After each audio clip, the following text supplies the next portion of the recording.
A paz do Senhor, amados.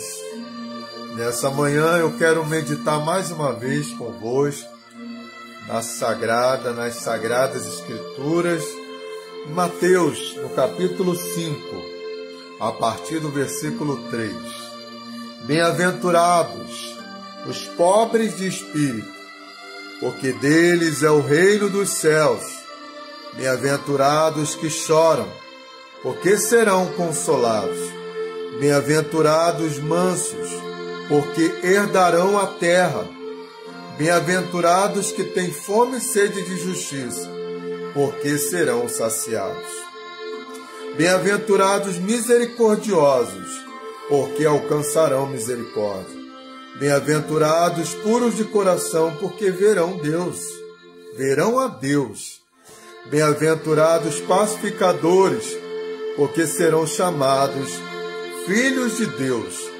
Bem-aventurados que são perseguidos por causa da justiça, porque o reino dos céus é deles. Bem-aventurados sois vós, quando vos injuriarem e perseguirem, e mentindo disserem todo mal contra vós, por minha causa. Alegrai-vos e regozijai-vos, porque será grande a vossa recompensa nos céus, pois assim perseguiram os profetas que vieram antes de vós. Então eu quero meditar convosco a respeito das bem-aventuranças, e a primeira bem-aventurança aqui é: bem-aventurado o pobre de espírito, humilde de coração, aquele que é dependente de Deus, logo dependente da graça. A Bíblia diz que Deus dá graça aos humildes. Então, e olha que coisa maravilhosa para nós que dependemos de Deus. A Bíblia diz assim, ó: não temais, ó pequeno rebanho, porque foi do agrado do Pai dar-vos o reino. Isso está escrito em Lucas 12:32. Então não temam, ó pequeno rebanho, ó você que depende totalmente da graça de Deus, porque o Pai se agrada, Ele tem prazer em dar o reino, em compartilhar do seu reino com aqueles que são pobres de espírito. A Bíblia diz em Tiago, capítulo 4, versículo 6, que Deus dá graça aos humildes. Graça é favor, é algo imerecido, é favor imerecido. É um dom que eu não mereci. É algo que eu, como pobre, como consciente da graça de Deus, de que eu dependo de Deus, então eu sou consciente de que não posso, de que eu não tenho as qualificações, muitas vezes, atributos, mas que Deus, por sua graça, e Ele tem prazer, e Ele é gracioso, e Ele abençoa, e Ele cuida daqueles que são totalmente dependentes. Então, que nós possamos realmente nos entregarmos totalmente a esse Deus, a esse Pai, porque bem-aventurado não é o altivo, o soberbo, não é o autossuficiente, mas pela palavra de Deus, bem-aventurado, e ser bem-aventurado é ser mais do que feliz, porque a felicidade, a bem-aventurança, ela coincide, ela se une aqui, tanto as coisas presentes do cotidiano, as necessidades do dia a dia, e muito mais as bênçãos eternas. E aí, a segunda bem-aventurança é: bem-aventurados os que choram. Não choram porque são malfeitores. Não choram por consequência dos seus males, né, dos seus malefícios. Mas choram. Muita gente está passando por dores profundas na alma. Então, o choro que nós temos também, pela presença de Deus, por agradarmos a Deus. O choro que é inerente à vida aqui. Então, choramos, mas eu quero te dizer que nós não estamos sozinhos, que nós não somos órfãos, não estamos desamparados, mas temos um Consolador. Jesus disse: eu não vos deixarei órfãos, mas voltarei para vós. E ele também disse que enviaria o Consolador. E a definição do Consolador, do Paráclito, ela é muito ampla, porque ele pode ser aquele que me defende no tribunal, dentro de uma linguagem jurídica, mas ele também é aquele que me consola, que me conforta, é aquele que intercede por mim com gemidos inexprimíveis, ele que, segundo as nossas fraquezas, nossas angústias, as nossas dores, nosso sofrimento, aquele momento em que você nem consegue orar, e que as palavras dão lugar a gemidos, como o gemido de Ana, né? Como o gemido da mãe que chora pelos seus filhos, o gemido do pai que chora pela sua família, o gemido dos santos que choram pela salvação da humanidade, aqueles que intercedem, que choram, que se angustiam por verem os seus iguais, os seus pares, a humanidade sofrendo, passando por angústias, e muitos se destruindo, se autodestruindo, se autoflagelando.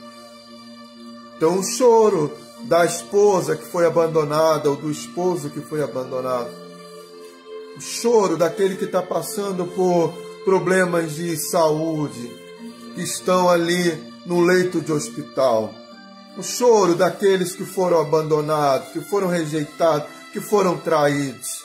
Mas eu quero te dizer que nós temos um Consolador. João 14, versículos 18 e 26. Então, ele é aquele que nos ajuda, ele é aquele que nos consola, ele é aquele que nos encoraja, que nos reanima, que nos dá conforto e que intercede como um advogado. Também o choro daqueles que estão sendo injustiçados, o choro daqueles que foram apunhalados, aqueles que foram acusados de algo que não fizeram. Mas eu quero te dizer que o Paráclito, o Consolador, ele há de consolar, de confortar nesse momento. O choro daqueles que perderam seu ente querido, choro da perda, né? Mas eu quero te dizer que bem-aventurados que choram na presença de Deus, porque você será consolado. Ele não vai te deixar, ele não vai te desamparar. E existe também, porque a Bíblia diz, bem-aventurados que choram serão consolados. Além do consolo nesse momento, nesse tempo, também há um consolo definitivo, descrito em Apocalipse 21:4. Porque a Bíblia diz que ele enxugará dos nossos olhos todas as lágrimas. O que significa isso? Todas as decepções que passamos por essa vida, todas as angústias, toda injustiça que nós ou testemunhamos ou que sofremos. Mas eu quero te dizer que Cristo irá enxugar dos nossos olhos todas as lágrimas, todas as dores. Ele vai sarar todas as feridas do seu coração. Ele vai te dar uma alegria incomparável. Então, meu querido, bem-aventurados que choram, não que choram na rede social, mas que choram para Cristo, que choram para Deus, que choram na presença do Espírito Santo. Ele é o Consolador, ele é o Paráclito, ele te reanima, ele te fortalece. Ele te revigora, Ele sara a tua alma, Ele restaura o coração quebrado, partido. Porque só Cristo pode dizer não chores. Quando Ele fala para aquela mulher, a viúva de Naim, que ali estava levando o seu filho para ser sepultado. Já era viúva, já tinha perdido o seu esposo e agora o seu filho. Mas Jesus chega para aquela mulher e diz, não chore. Às vezes num velório, num sepultamento, a gente tem até receio de falar algumas coisas. Às vezes um abraço apenas e dizer, eu estou aqui. Né? Para aqueles que estão com seus entes queridos, enfermos.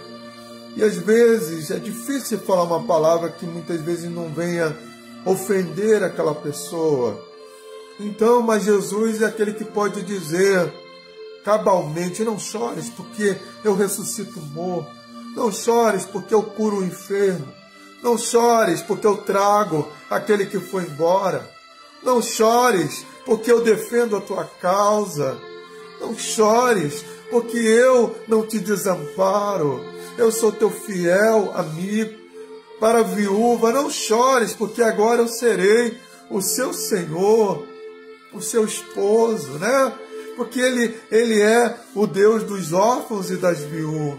Então, vocês não estão desamparados, não chores, porque só Ele pode consolar aqueles que estão chorando, aqueles que estão sofrendo, aqueles que estão sozinhos, desamparados.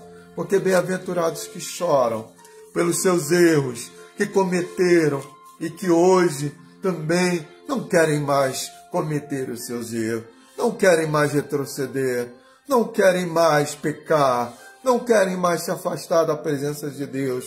E para esses arrependidos que chegam diante dele, arrependidos, dispostos a viverem uma nova vida, né? Como aquela mulher ali em João 8, quando estava sentenciada à morte, estavam prontos para apedrejá-la.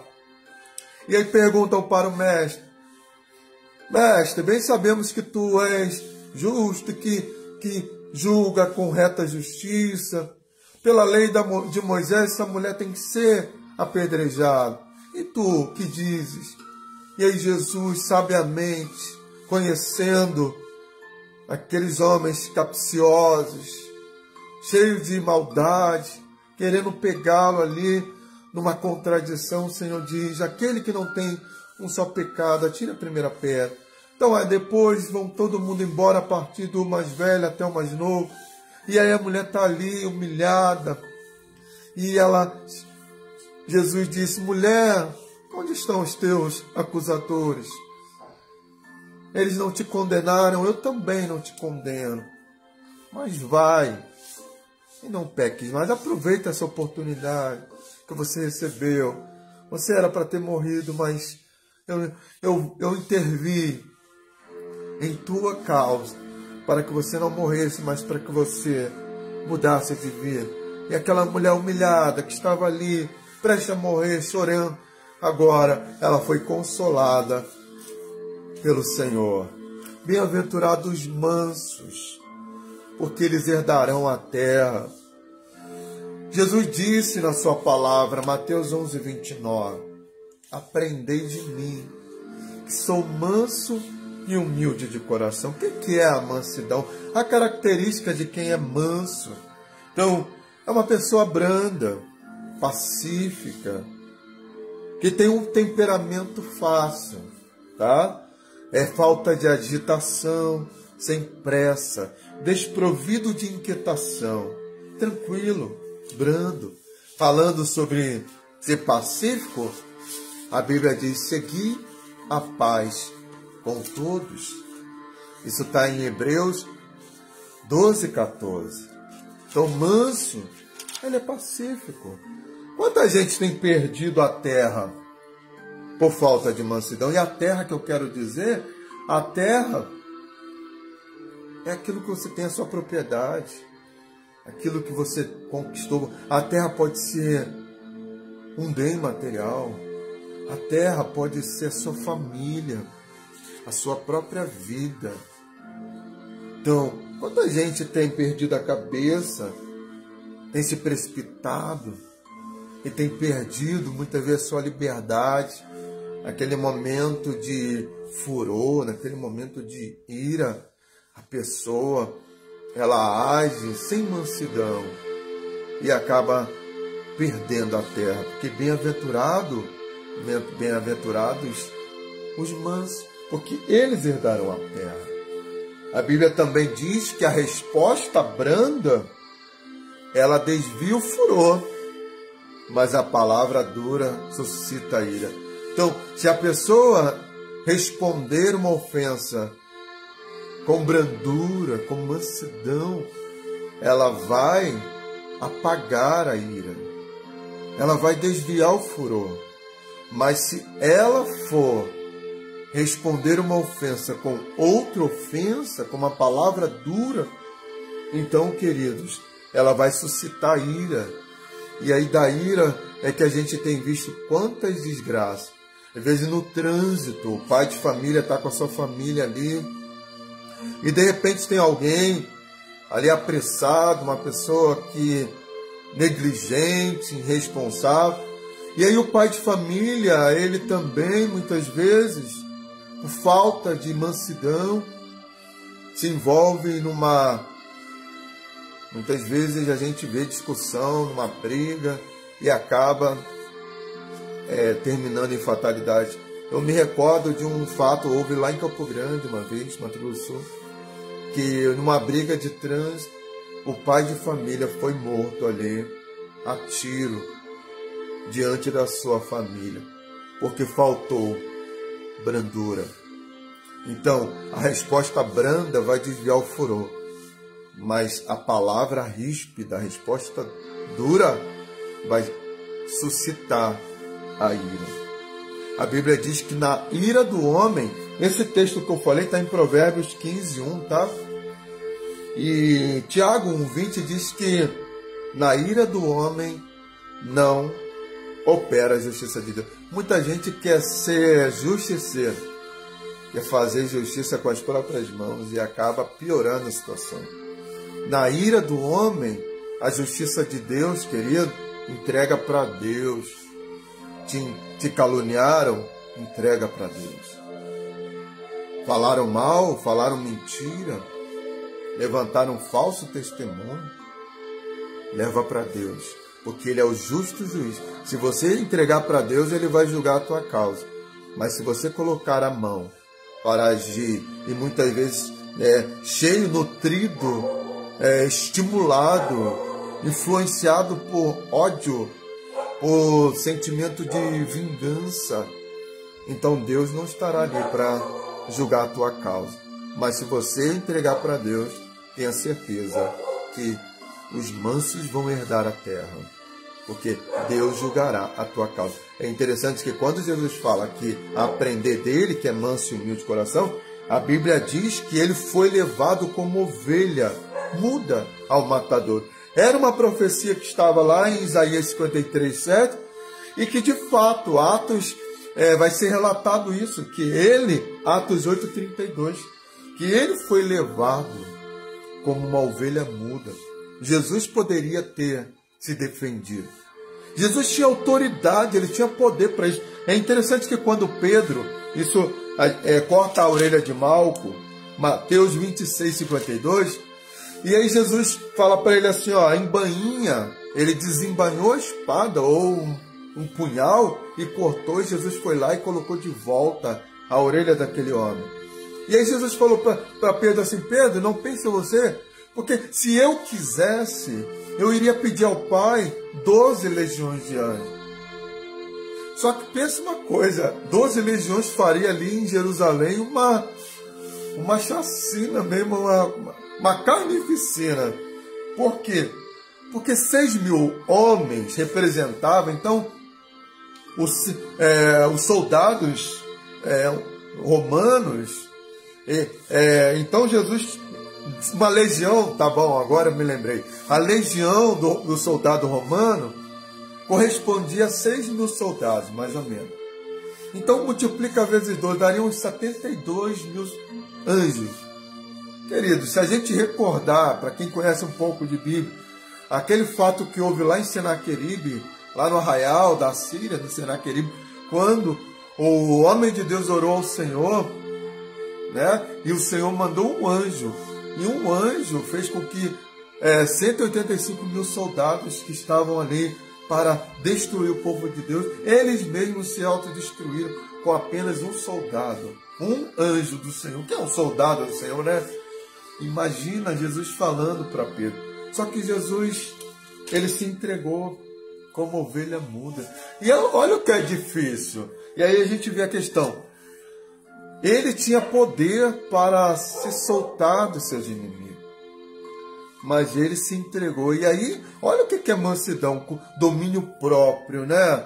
O que é ter um autocontrole? Imagina você sendo um homem super poderoso e ainda assim se entregar, podendo você se vencer, sair ileso, porque você tinha poder, você tem poder, mas porque ele era manso, ele era controlado, porque ele estava ali com um propósito. Outro fato ainda ali, quando Jesus ele está indo para Jerusalém, perto do seu sofrimento, e eu digo o seu sofrimento que estava próximo dele ser crucificado, e aí Jesus decide, então ele quer passar por Samaria, só que os samaritanos não deixam. Aí Tiago e João, e Jesus lá no começo do ministério vai chamá-los de filho de Boanerges, significa filhos do trovão, homens que eram muitas vezes precipitados, que eram movidos muitas vezes intempestivamente, homens que não tinham controle, autocontrole. E aí eles vão dizer, Senhor, olha o que ele diz, queres que mandemos que fogo do céu caia e venha destruí-los? Jesus voltou-se e os repreendeu e disse, não sabeis de que espírito vocês são. O Filho do Homem não veio para destruir vidas dos homens, mas para salvá-las. Olha só, Jesus Cristo não foi usado o seu poder diante daqueles que lhe negaram a passagem ali por Samaria, daqueles que humilharam ele, aqueles que zombaram dele quando ele estava sendo crucificado, porque ele era manso, e bem-aventurado manso, porque eles irão herdar a terra. Então, eu faço uma pergunta para cada um de nós nesse momento. Como temos reagido aos opositores, aqueles que nos confrontam, aqueles que nos humilham, aqueles que nos desprezam, aqueles que nos rejeitam, que falam mal da gente, que nos odeiam, que até você fica sabendo, olha, fulano fez até obra de macumbaria para destruir sua vida. Qual tem sido a nossa reação? Temos sido mansos ou temos agido como, muitas vezes, movidos de ira, de ódio, revanchismo, vingança? E aí, ao invés de justiça, a gente se torna justiceiro. Então, bem-aventurados não são aqueles que fazem justiça com as próprias mãos, mas são aqueles que são mansos e deixam Deus agir de acordo com a sua reta justiça. Bem-aventurados são aqueles que têm fome e sede. Não aquela pessoa faminta, gulosa, porque a gula é um dos pecados, né? Mas bem-aventurado aqueles que têm sede e fome de justiça. A Bíblia diz assim, lá em Mateus 6,33, buscar em primeiro lugar o reino dos céus e a sua justiça. As demais coisas serão acrescentadas. Quando a gente troca essa polaridade, porque a tendência é buscarmos o reino da terra em detrimento do reino dos céus. Quanto mais buscamos o reino da terra, quanto mais nos envolvemos com as coisas da terra, do mundo, então a gente vai deixando de lado o reino de Deus, sua justiça. Mas quando nós buscamos o reino dos céus e a sua justiça, Deus, ele tratará também de dar a nós tudo aquilo que nós precisamos. Então, olha só, se eu busco só as coisas dessa vida, eu ficarei realmente bem desprovido daquilo que é, de fato, mais importante. Agora, se eu buscar em primeiro lugar o reino dos céus e a sua justiça, Deus tratará de mim nos mínimos detalhes, em tudo aquilo que nós precisamos. Porque Ele, segundo as suas riquezas, suprirá todas as nossas necessidades. Então, troque essa polaridade aí. Troque. Que Deus seja primeiro. Que o reino de Deus seja primeiro. E aí depois as demais necessidades, né, da vida. É interessante que Paulo diz assim, lá em Romanos 14, 17. O reino de Deus não é comida e nem bebida. A gente está falando aqui de fome e sede, que não se limita apenas em questão assim biológica, né, do alimento propriamente dito, mas também muitas vezes uma mesa farta ou uma vida abastada sem necessidade alguma, onde haja muito luxo, onde haja muita pompa. Porém, o reino de Deus não é isso. Tecnologia toda, por exemplo, pegando o contexto nosso, né, da igreja hoje, que nós temos uma estrutura muito grande, mas o reino de Deus não é isso. O reino de Deus não é comida, não é bebida, mas é justiça, paz e alegria no Espírito Santo. Então, no reino de Deus, tá, tem justiça, porque Deus é o justo juiz. A justiça perfeita não está no homem, mas está naquele que é o justo juiz. E aí, eu acredito também que haja uma conexão de uma coisa para outra, porque onde há a justiça de Deus, há paz. Primeiro para com Deus, porque se eu busco a justiça do reino, eu estou em paz com o meu Deus. E também, onde há justiça, onde cada um respeita o direito à justiça do outro, também há um ambiente propício para a paz.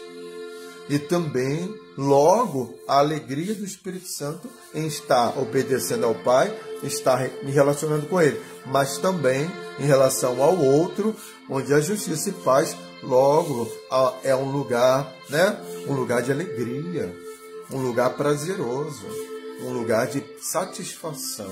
Então, o reino de Deus é isso. Por isso que a Bíblia fala, ó quão bom, Salmo 133, que os irmãos vivam em união. E aonde há justiça, aonde há paz e aonde há alegria no Espírito Santo, há unidade, né? Então, estamos unidos e ali Deus derrama bênção naquele lugar.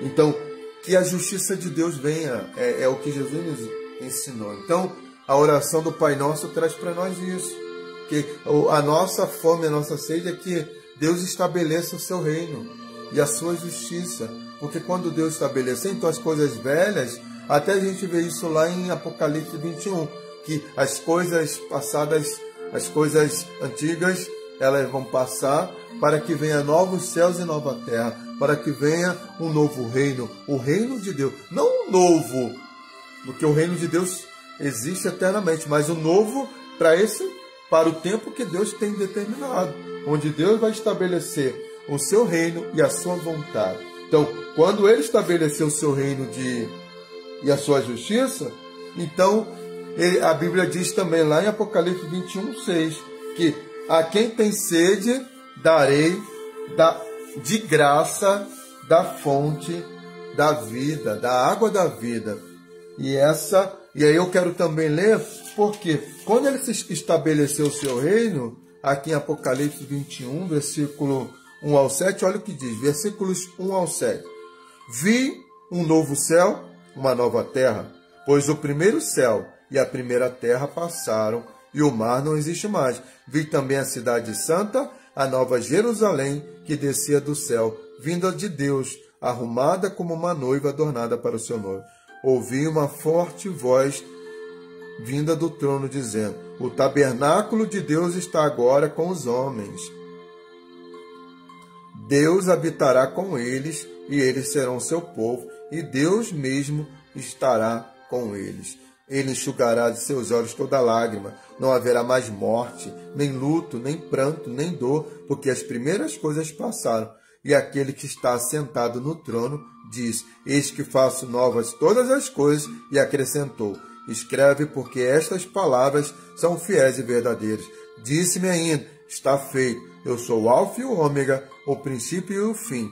A quem tem sede, darei de graça da fonte da água da vida. O vencedor herdará isso, eu serei seu Deus, e ele será o meu filho. Então, aqueles que têm fome e sede de justiça terão a sua fome e a sua sede saciados, porque Deus vai estabelecer o seu governo, o seu reino eterno. Os bem-aventurados, os misericordiosos, porque eles alcançarão misericórdia. Então, eu alcançarei misericórdia se eu agir com misericórdia. Jesus chega a dizer, Mateus 9:13, ele vai citar o que Oséias fala lá no Velho Testamento, lá em Oséias 6:6, quando Jesus ele vai ser confrontado, criticado, recriminado, julgado no coração daqueles fariseus por estar comendo com pecadores. E aí Jesus diz assim: misericórdia quero e não sacrifício. Porque Jesus diz assim: os doentes não precisam, não necessitam de médico.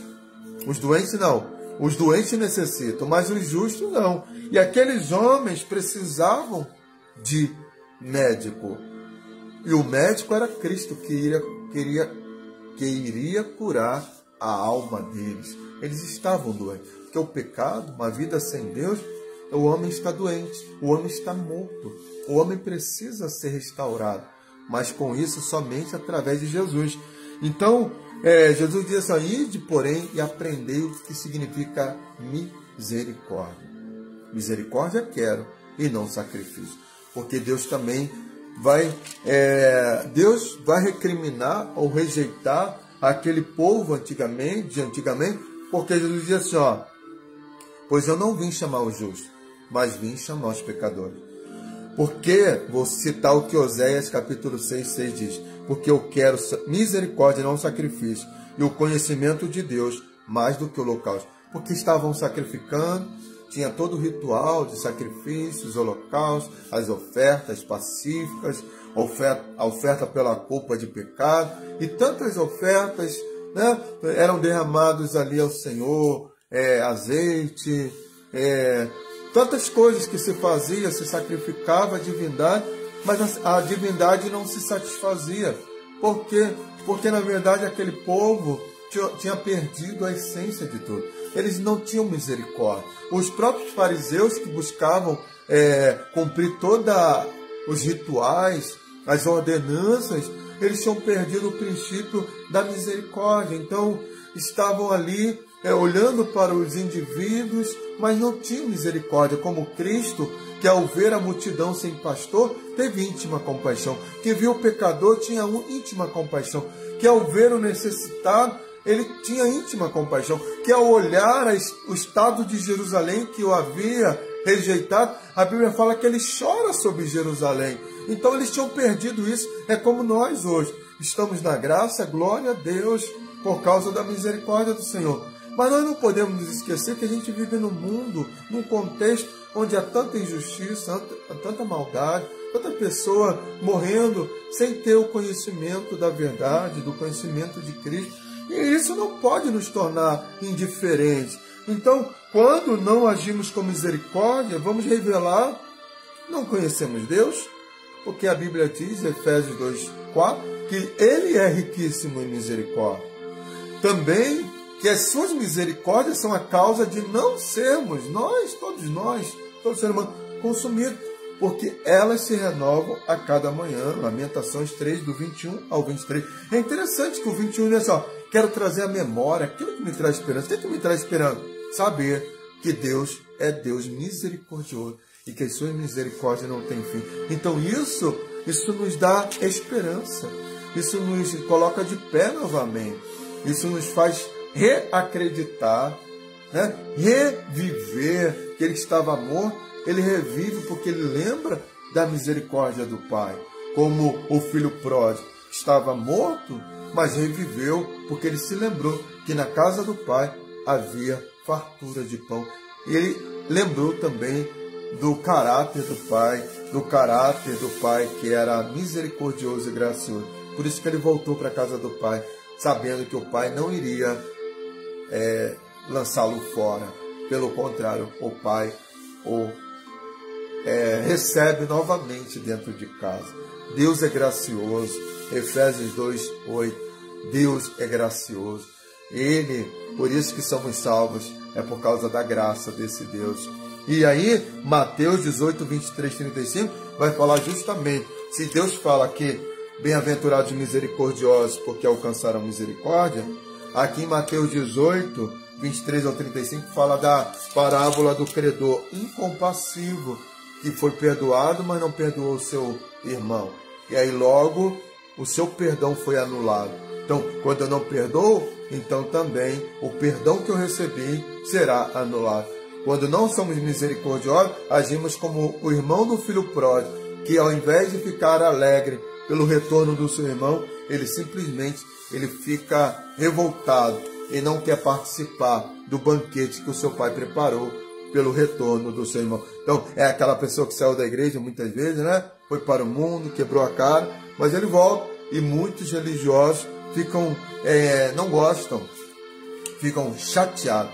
Eu estive aqui tanto tempo e esse já chega sentando aí naquele lugar e aí muitas vezes preocupado mais com a sua posição do que preocupado com a alma do outro. Jesus também fala que o justo, ele cuida de Jesus, alimenta Jesus, dá água para Jesus, né, quando ele tem sede, visita Jesus. E aí os justos vão falar, mas quando, Senhor, fizemos isso pelo Senhor? Quando fizeres por um dos pequeninos. Então, misericórdia eu quero e não sacrifício. Não adianta só sacrificar para a divindade se eu não me compadecer dos meus pares, dos meus iguais. Amar a Deus sobre todas as coisas é o primeiro mandamento, mas o segundo é semelhante ao próximo como a nós mesmos. Então, a misericórdia não é só o perdão, mas também é empatia, é se colocar também no lugar do outro, é se condoer pelos outros. A Bíblia fala que chorar com os que choram.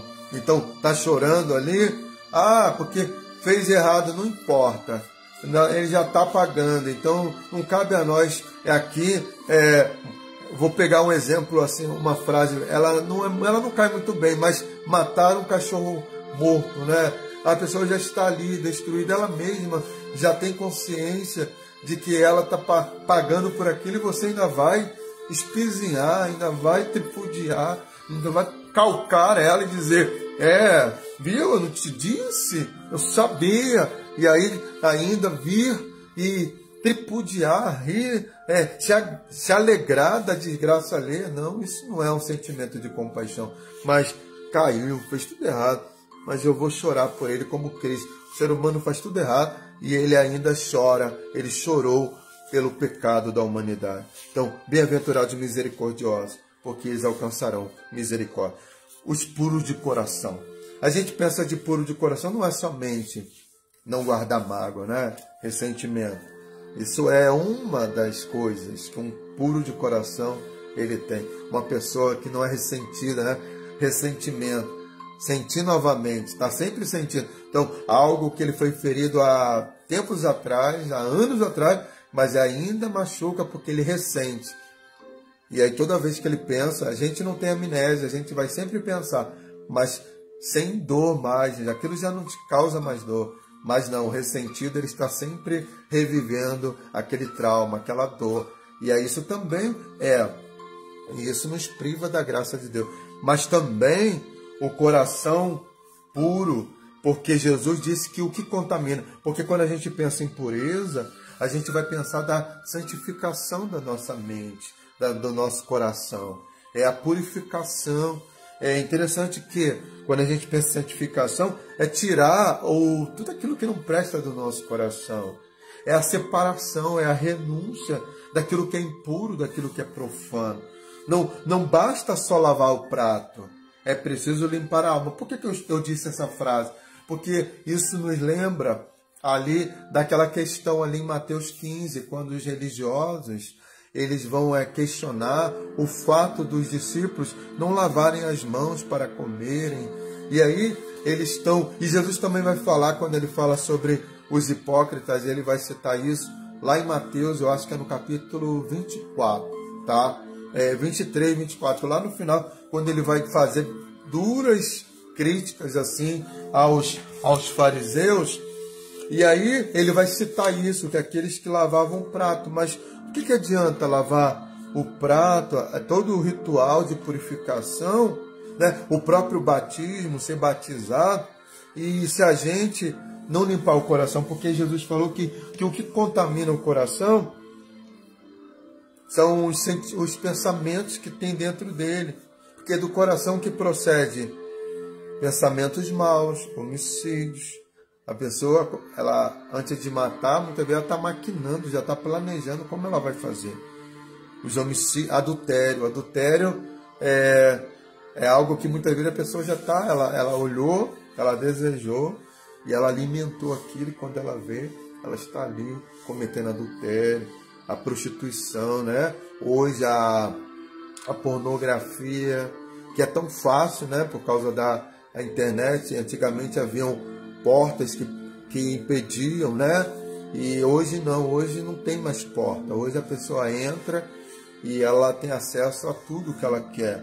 Então, e aí você vê também, muitos alegam a própria, hoje, essa questão que a gente ouve tanto, claro que sempre houve, mas que hoje está, né, em voga, que está tão na atualidade, que é a pedofilia. Então a pessoa que fica o dia todo se alimentando de pornografia, querido, ela vai se transformar numa pessoa, ela vai desenvolver, sim, problemas psicológicos e crimes contra a sociedade, contra uma criança, porque ela só se alimenta daquilo.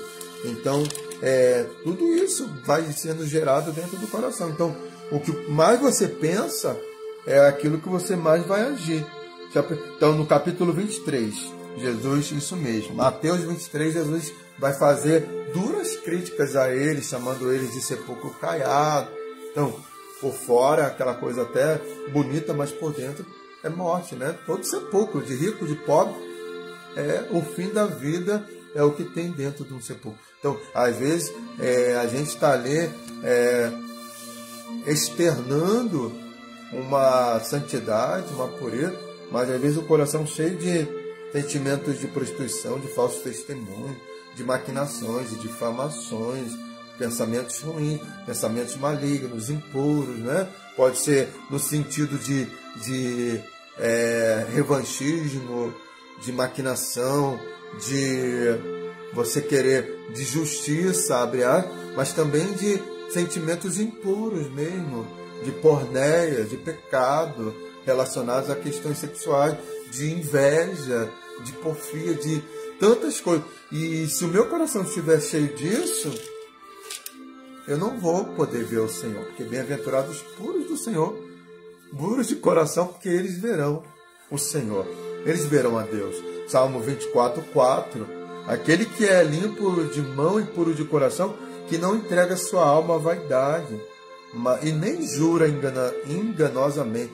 Pessoa que ela é tão mentirosa, ela tão fria, tão calculista, que ela está mentindo, e ela insiste ali jurando, mas ela, na verdade, é uma mentirosa, é uma cínica, porque mente. Uma pessoa assim, ela não poderá entrar no monte do Senhor e nem estará no lugar santo. Salmo 15 também vai falar que para habitar no santo monte do Senhor é necessário ter esse coração puro, que não se entrega à vaidade. E aí a gente vai agora para os pacificadores, porque serão chamados filhos de Deus. Jesus, como filho de Deus, né? Ele exerceu ministério da reconciliação. Ele foi o pacificador. Ele veio com missão de paz ao mundo. Ele desceu da glória para nos reconciliar com o Pai. Romanos 5:1, que fomos reconciliados. Romanos 5:1 e o 10. O 10 diz assim, éramos inimigos de Deus, fomos reconciliados mediante a morte. Então ele veio em missão de paz. Ele morreu para promover a paz entre nós e Deus, porque estávamos numa situação, numa condição de inimizade com o Pai, e ele nos reconciliou. Então a gente pode pensar também no reconciliador, que promove, o pacificador, ele promove a paz.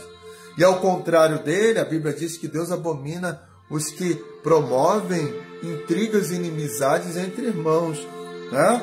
Aqueles que promovem porfia, fomentam porfias. Provérbios 6:19. Mas o pacificador é aquele que promove a paz. Esse pode ser também um significado para o pacificador, mas sobretudo o ministério da reconciliação do pacificador, ele é muito mais abrangente quando nós pregamos o Evangelho e levamos o pecador para Cristo. Estamos imitando a Jesus e revelando a nossa natureza. Bem-aventurados pacificadores, porque eles serão chamados filhos de Deus. Essa é a vontade de Deus, que todos venham ao arrependimento. Deus tem prazer em salvar o ser humano. E aí, para nós concluirmos, Jesus vai dizer, bem-aventurados os que são perseguidos por causa da justiça, porque o reino dos céus é deles. Então, se eu estou sendo perseguido, injuriado, caluniado, porque eu estou buscando a justiça do Pai, andar em justiça, viver a palavra de Deus, então você é bem-aventurado. E o reino dos céus é seu, é nosso, porque estamos revelando também a nossa natureza, a nossa identidade, a nossa posição diante do Pai. Bem-aventurados sois vós quando vos injuriarem, perseguirem e mentindo disserem todo mal contra vós por causa de Jesus.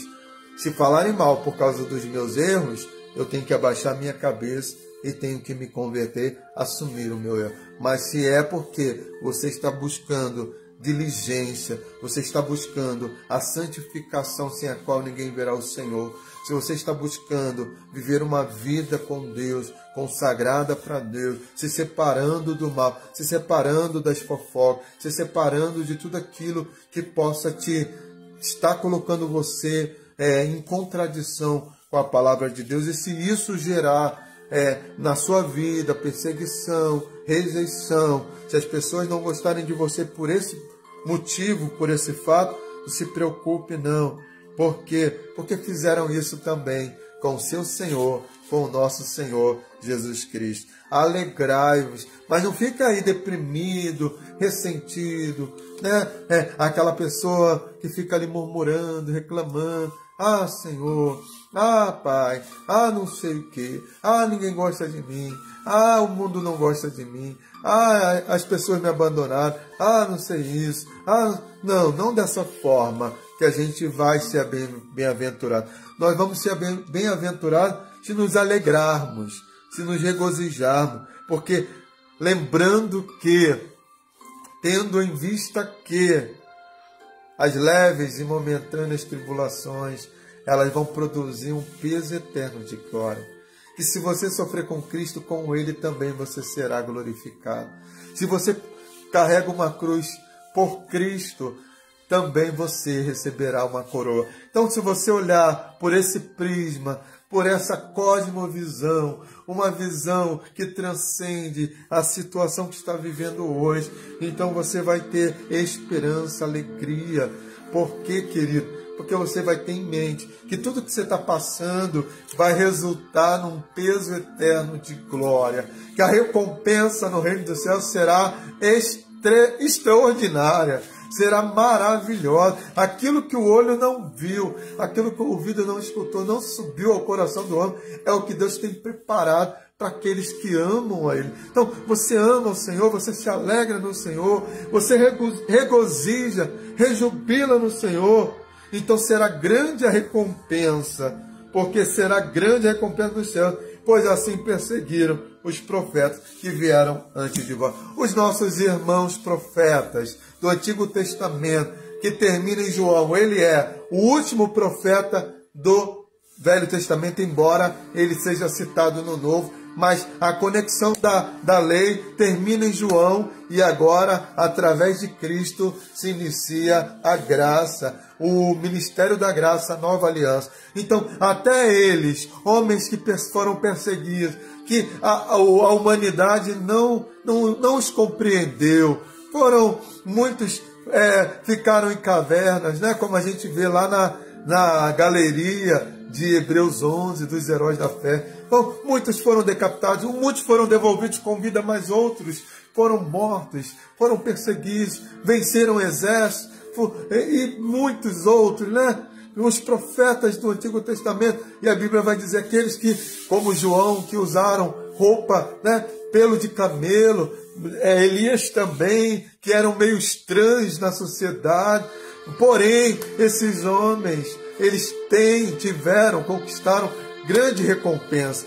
Hoje somos nós, hoje o bastão está conosco. Se nós nos alegrarmos, rejubilarmos do Senhor, se nós não esmorecermos diante das dificuldades, das afrontas, mas tendo em vista, olhando para o alto, da onde virá o nosso Salvador, o nosso Redentor, e nós não enfraquecemos as mãos, aliás, estendermos as nossas mãos, intercedendo pelo nosso povo, nos colocando aqui também como aquele que se colocava ali na muralha, na brecha, fechando a brecha, intercessores, né? Fechando todas as brechas dos muros. Se nós nos posicionarmos dessa forma e não ficarmos agora deprimidos, porque ninguém quer ficar perto de uma pessoa deprimida, reclamona, não, mas se a gente tiver em vista, Jesus sofreu por mim, então sofrer por ele é um privilégio, e nos alegrar, e rejubilar, e glorificarmos a Deus, e sermos gratos por tudo que ele fez, e formos também como representantes, embaixadores de paz, trazendo paz de Deus para com os homens, na pessoa e no ministério de Cristo Jesus. Então grande será a nossa recompensa, seremos dignos naquele dia. Vinde, benditos de meu Pai, vocês que possuem por herança o reino que vos foi preparado desde a fundação do mundo. Então teremos o privilégio de receber tais palavras do nosso Mestre. Shalom, graça e paz para todos vocês. Sejam bem-aventurados em Cristo Jesus, o nosso Senhor. A paz de Cristo.